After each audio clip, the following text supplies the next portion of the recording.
իշխանության է եկել մի ուժ, որը տվել է խոստումներ շատ հաճելի լսելու համար, ձախողել է բոլորը, անխտիր, և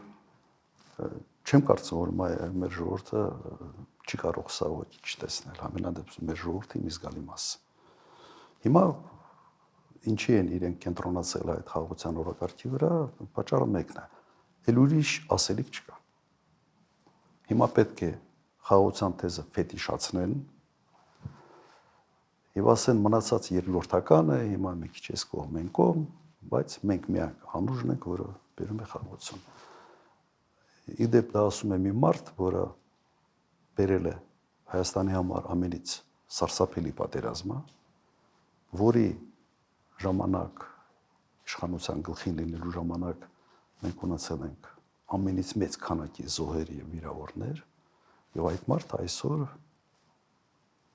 փորձում է դառնալ սենց խաղաղության աղավնի և խաղաղությունը բերող մարդ։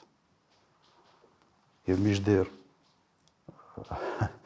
ամենից խաղաղ տարիները Հայաստանի Հանրապետությունում եղել են հենց իմ նախագահության տարիները։ Ամենից խաղաղ տարիները, ունեցել ենք ամենից քիչ զոհեր, ընդհանրապես որևէ տարածքային կորուստ չենք ունեցել,